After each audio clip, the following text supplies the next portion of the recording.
Hi everybody, my name is Hannah and this is Pepper and Pine, and today I have an herbed sirloin steak recipe to share with you.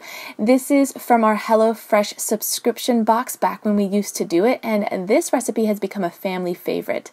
So the first thing you want to do is get a large pot of water on your stove. I'm going to cover it and put it on high so that we can boil some of this orzo pasta.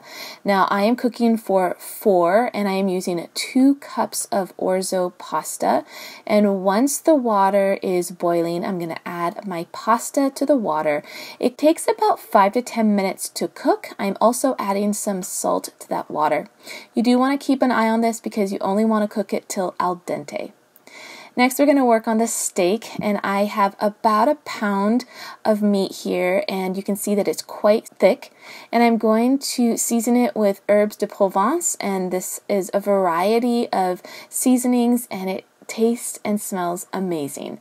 I also want to season it with a little bit of sea salt, and then we're going to take it to the grill. This is just a grill pan, so it's super easy to get those beautiful grill marks, and it just tastes really good this way.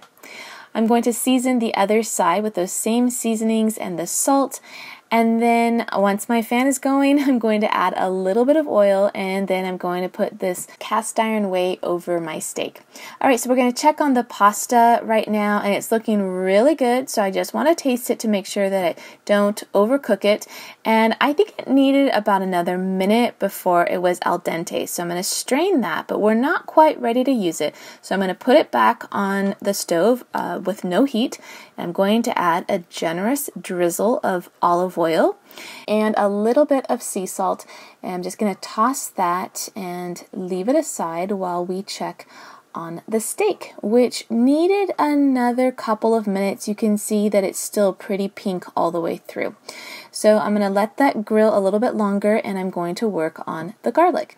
So I'm using an entire head of garlic for this recipe, and I am just going to remove all of those cloves. I'm going to cut off the end, and then I'm going to smash it, and then I'm going to finely grate it using a garlic smasher.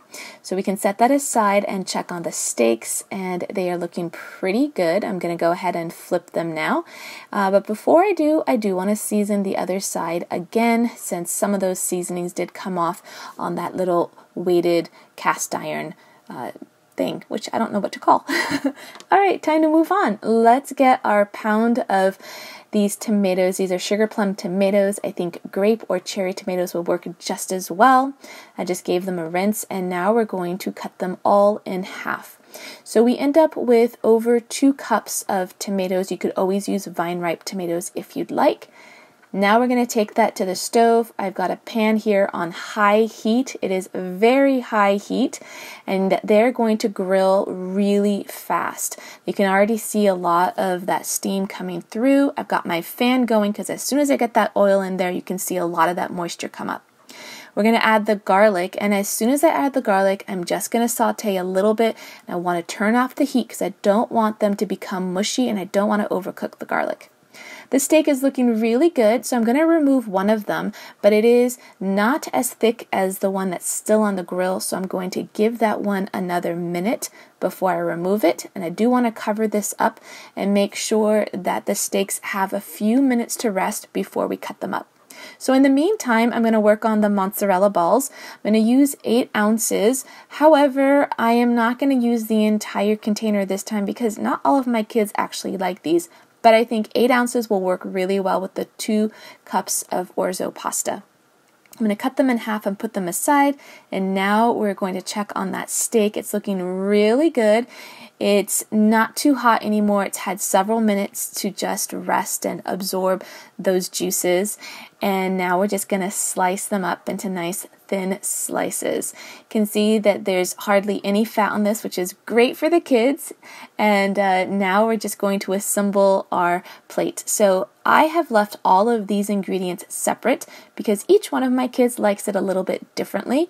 So I'm just going to show you how I like mine. I don't want too much pasta, but you could certainly put more if you'd like. And I do love those tomatoes, so I put quite a few with a few slices of that meat. And the last thing we want to do is add a little bit of balsamic vinegar, and this is really what takes this dish over the top.